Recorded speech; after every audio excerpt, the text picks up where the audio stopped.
Time for the performance rankings. You know, that wasn't an All-Ireland winning performance. Probably should have won the game based on their second half performance. Is it a step too far to say it was the performance so far of the World Cup? Maybe not. OTB AM's performance rankings with Gillette. I'm scratching my head. That performances was just lacked that intensity. Right, the performance rankings. Before we get into Owen's, I mean, you haven't been as bullishly confident about these as you have been about other rankings that you do most perfectly correct. But that's probably because they are most perfect and correct. It's hard to kind of compare this with that, isn't it? Well, apples and oranges. Look, every Monday morning here on OTB AM, we give you the chance to win a Gillette starter pack. All you got to do is send in your suggestions to us. You can do them in the Instagram channel. You can leave them on YouTube. You can tweet us at Off the Ball. You tell us who's red, who's amber, who's green, and you could win. We'll announce the winner before the end of the show. It's on YouTube or on our Instagram channel. Right, winner picked before 9:30. Who is red, amber and green this week, Owen? The good, the bad, the grand. We'll start with the bad. And first up there, as you can see, the first name on the sheet is England in the bad after their performance against Scotland on Friday. This general sense of everything is fine, kind of invading the comments from the camp, invading the media. Even I think if you've been watching a lot of BBC and ITV over the past couple of days, that everything is definitely fine. And there was like a moment on Saturday night in the BBC studio where Rio Ferdinand and Micah Richards were like, and Gary Lineker, in fairness, it was a three-man debate, kind of tossing up ideas about what actually went wrong for England on Friday night, kind of mulling over this national disgrace of drawing with a nation like Scotland, and you'd Jurgen Klinsmann in the middle of all of them just laughing at them, being like, you guys are going to be fine. But I'm not sure if Jurgen Klinsmann is actually right on this occasion. I think that the sense of worry that actually might be that might have seeped in when that mask slipped on Saturday night a little bit, when these three lads started to actually debate what had gone wrong, rather than being like, look, listen, 4 points, happy days. I think that actually might be kind of closer to the truth, that there is a sense in this England camp right now that they just have not shown up to this tournament with the level of performance that they've gotten at times in qualification and even in the Nations League. And this very hard to nail down thing about why England can't show up at major tournaments is coming right back to the fore again, when they seem to have done a lot of things quite right in the build-up. And quite right in the tournament so far. Why are they suddenly being absolutely... So many people waiting in the long grass to kill England, right? I think that... How much of your analysis is you just absolutely loving the fact that they draw with the country they own? No, how much of it is down to like... Not at all. Look at that. Not at all. You see, you made this argument last week as well, that it was some like post-colonial argument, when actually no. If you look at a team that are second favourites... Can you unbake the inferiority complex? Just take those ingredients out and then give me your raw, subjective... This is another thing. Objective for people who aren't familiar with the show, I was born in London. I used to have an English accent myself. I am the biggest tan going. Let's put that out there this morning. Okay. Now we're getting somewhere. Come on. So this is purely on a footballing level. So you actually think that this is going well for England? You thought they were really great against Scotland Croatia. Were good. Scotland were good. That's the problem. Like, Scotland have a load of really good players who played really well in that game, showed up for like this biggest game of their lives. Look at the difference in performance from Scotland's first game to their second game, right? And check and see what the difference between the performance that they were able to put in. And then you put that against England, who have to hold that off. And if John Stones isn't John Stones and sticks that header in like every other centre-back in world football would have done, with a free header from 2 yards out, okay, 6 yards out, whatever it was, right? But essentially it was like the easiest header you're ever going to have in his career. If he doesn't just clatter it off the angle of upright and crossbar, then I think England are going to win that game pretty easy, because I think I think they're giving a sucker an even break, and at that point you can see Scotland going, right, we've got our break, here we go. And so I think this is just a game in the tournament that when we look back on it, I think England are a couple of things, right? Jack Grealish comes off the bench. Jack Grealish has to start the next game.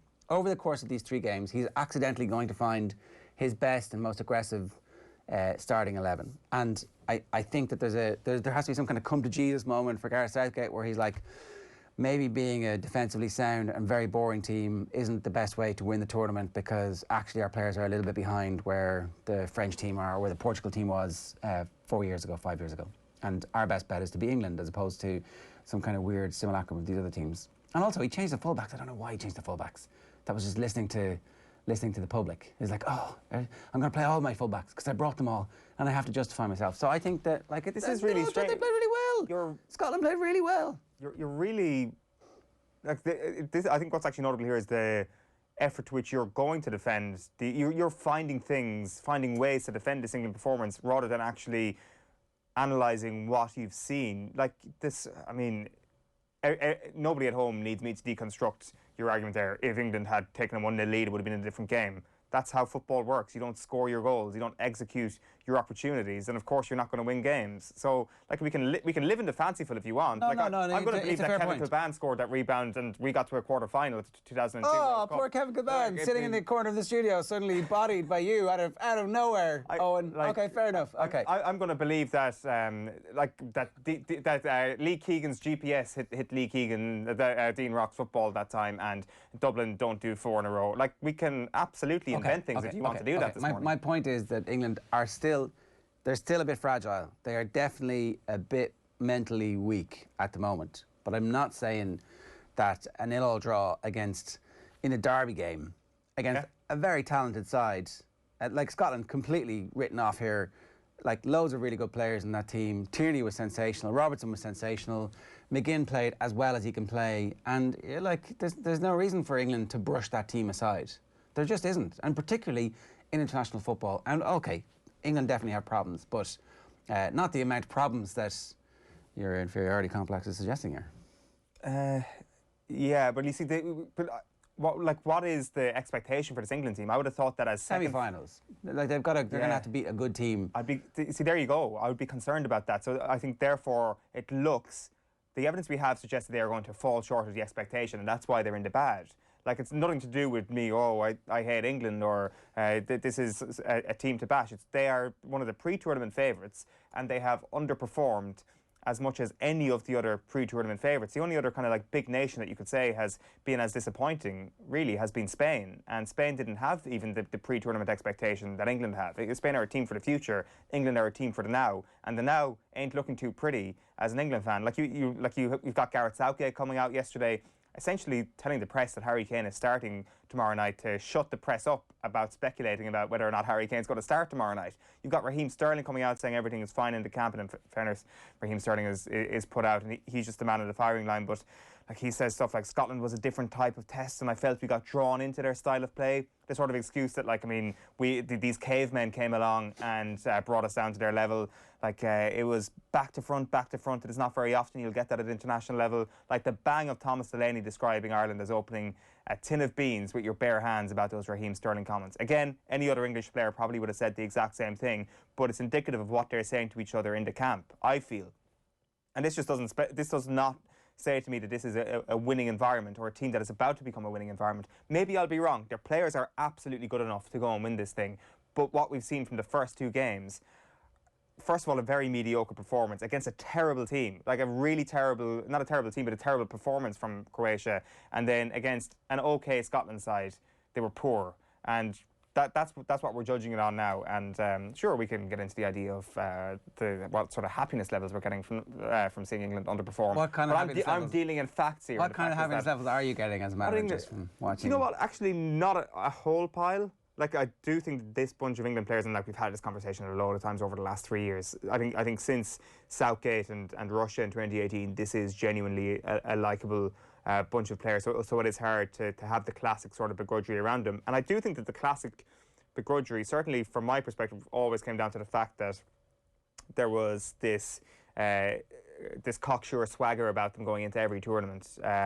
And you just kind of wanted to see them brought down a peg or two, whereas this England team are quite humble, it seems, and you don't really have that same sense of joy when they don't do well. It would be nicer if they were maybe a little, maybe worse people or something like that. Then we could perhaps all get behind Scotland.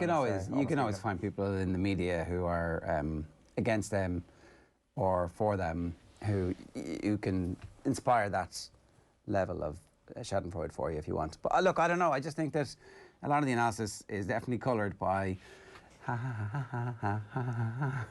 like, I actually think that it's hard to take a game like the Scotland game in isolation, and I thought that they won the Croatia game. Like, so they won one. They played against a deep, bitter rival, and they're unbeaten, and they have yet to concede a goal. Yeah, the not conceding a goal thing is definitely a positive. And maybe if they get into a last 16 against, I would like. It's hard to know which of those teams would be the best matchup for them at the moment. I just think that England, if they get into a situation where the opponent are dominating possession, we actually might see a much better England version. We might actually see Harry Kane as the spearhead of a counter-attacking team, for example, and all of a sudden they're scoring 2 or 3 goals in a game, and away they go. Maybe this is just a bad scenario for them to be in, where they are dominating possession, and they've got to come up with the ideas. Maybe they're a little bit better if they're submitting a little bit more to the opponent. And like, as we're seeing in the group of death, there have been just like a couple of really interesting, I guess, outcomes when the game's actually played out tactically, and maybe England would just be a little bit better not having to take the game to the opponent. But then again, they're at home for the whole thing about a quarter-final, so maybe it will be up to them to take the game to the opponent in every situation. Yeah, is there? No, they've caved on all the final demands to UEFA as well, so the final's definitely going to be in England if they qualify. Is there anything else? Is there anything about Harry Maguire? Is there anything about Bellingham? Like, could the team be recast at this point, or is it too late? As maybe a 3 at the back, like could we potentially? Would that be the problem, answering their problems, or would that be like doubling down on the?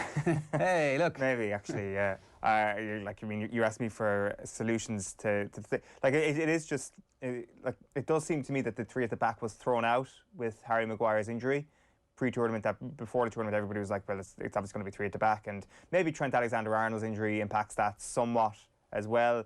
But like, I mean, you would kind of like to see Reece James Kyle Walker and Kieran Trippier, or Reece James on the same side of a defence, for example. Maybe like either Luke Shaw or Chilwell as a more advanced left wing back at that moment, and maybe you don't necessarily need 3 in the midfield. You can have the 2 holding midfielders at that point, or even have Mason Mount and one of Calvin Phillips or Declan Rice, and that might solve a few problems. I don't know. Like, I'm not convinced by my own argument here, but maybe Harry Maguire comes back in and is just the totemic leader that they need. And maybe it's his big giant forehead at the end of that chance that goes to Stones, and he scores that because he's not John Stones. I realise Stones had a great season, but Stones had a great season playing in a completely different team, and I'd have him out of my side at this stage. And anyway, I'm always interested.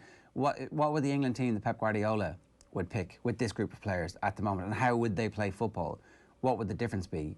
I think that they picked Sancho probably. Well, yeah, and you can see that maybe he wouldn't. I don't know.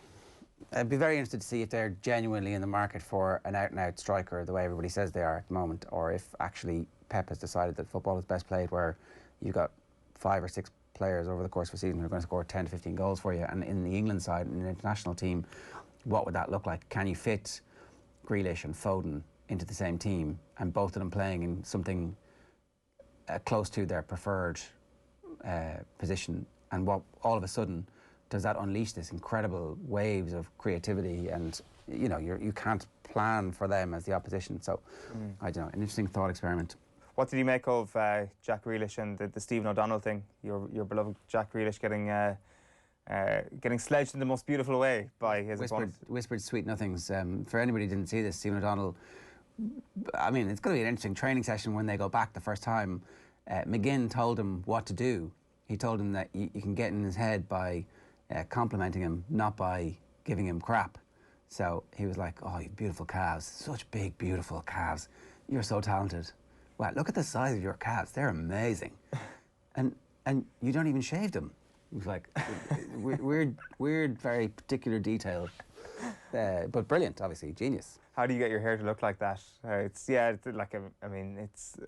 if you're hearing that, you're a little bit put out. You're like, it's worse than I think for every player. I don't think it'll be just Jack Grealish. I think for every player, it's kind of worse to hear that from an opponent than to hear your crap, mate, because that just fires up most footballers, I'd imagine.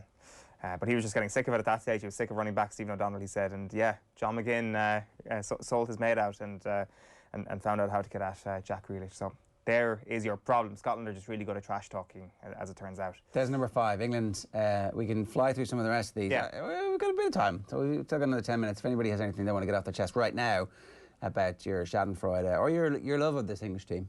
We'd love to hear from you. 0879 180 180 is the WhatsApp number, or better still, you can leave a comment for us on the YouTube stream. Who else is in the red? We're still in the red.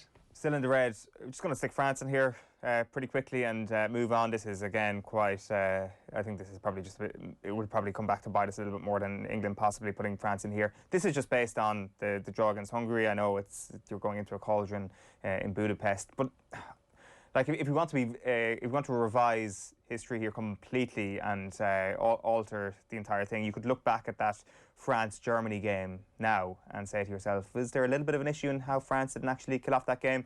Granted, there was 2 very marginal offside calls and France maybe could win that game 3-0 on a different day, but the way in which they were going for the kill was very reactionary, and it was based on a counter-attack. And now, in fairness, if you've got Kylian Mbappe in your team, why wouldn't you try and counter-attack as much as possible and sort of venture into those open spaces with his ridiculous pace? But I just wonder, is that actually something to be concerned about, that there wasn't, after they went 1-0 up, that there wasn't a whole pile of, OK, let's control possession here a little bit more, let's go through the phases here and let's break this team down. It was very much, OK, let Germany have the ball and let's hit them on the break. Maybe that's perfect, maybe that's exactly what you should be doing in a 1-0 situation, but I just wonder, after what we've seen on Saturday, are there actually more holes to Deschamps' side than maybe met the eye against Germany? I don't know, I can't tell. Like this was the point I was making at the start of the show. A lot of this just didn't make any sense. Yeah. Right? A lot of this just seemed to be somehow international football has taken on the ability to not pay attention to the talent of the two teams, the form of the two teams up to this point, all of the context around the game, and suddenly for the games to be in and of themselves a single entity. I've never seen this before, where you're like, I know this is going to be a routine 3-0 win, because that's what all of history tells you, and then all of a sudden it's not. Is it the people in the stands? Is it this kind of like superpower of having fans? And I don't know. What do you think? Yeah, no, I think that comes into it. I do think there was a little bit of Liverpool, the season just gone, about France on Saturday, where they had far more shots than Hungary, but ended up having a similar number of shots on target as Hungary. That the quality of their shot making and decision making was poor, and I think that's something that probably let Liverpool down quite a bit, and there was this massive drop off as a result of one very important statistic. And like, maybe you just get panicked in that sort of environment as well, where players maybe aren't used to this really intimidating atmosphere because they just haven't played in that sort of place for quite some time. Or maybe this is just the second game of the tournament, that they've got the 3 points against Germany and they know that Hungary are next up, lads. As long as we just don't get beaten here, we're going to be going through to the next round more than likely. So that is probably the more realistic expectation here, that France will come back to the level they were at maybe at times in that Germany game once they go up against Portugal the next day. But I just maybe think that, again, like, maybe this tournament is just completely wild and there won't be a dominant team who will be perfect going all the way through, unless Italy win all their games and maybe Belgium as well. It just seems that if France are to be this I don't know, this flawless team, that we couldn't pick any setback in pre-tournament, then I think a 1-1 draw with Hungary is a result that would make you reconsider that pretty swiftly, because this Hungary team aren't amazing. They've got this brilliant advantage in having a full stadium, but that's about as far as it goes. Let's move on, because if ever there was a ranking in any of these rankings that we've ever done that betrayed you, Owen, that revealed your true character, it's this one. So England, who drew, and France, who drew, are in the red, yeah, which means bad. Yeah. Portugal are in the grand. Yeah. Portugal got annihilated 4-2. Portugal got annihilated 4-2 and almost kind of came right back into the game. Yeah, you're pointing out the folly of my ways here, as if these are actually some sort of flawed rankings. How could you do that to me on a Monday morning?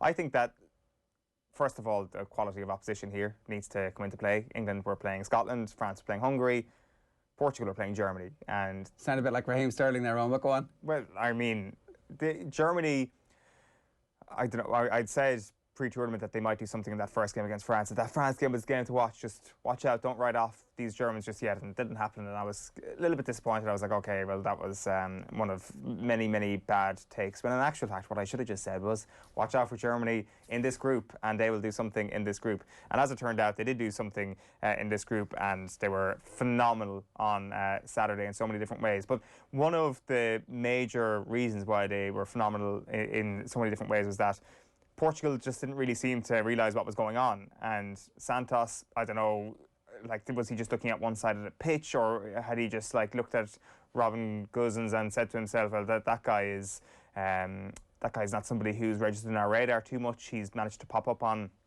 the left-hand side of the pitch, the back post, and that's fine. That's not going to happen too many more times in this match. And then it kept on happening and kept on happening, and Germany kept on getting in very repetitive ways. Now, in fairness, it looked as if Portugal were going to do the exact same thing, and it seemed that every goal that was scored in that game was somebody arriving late at the far post to tap in.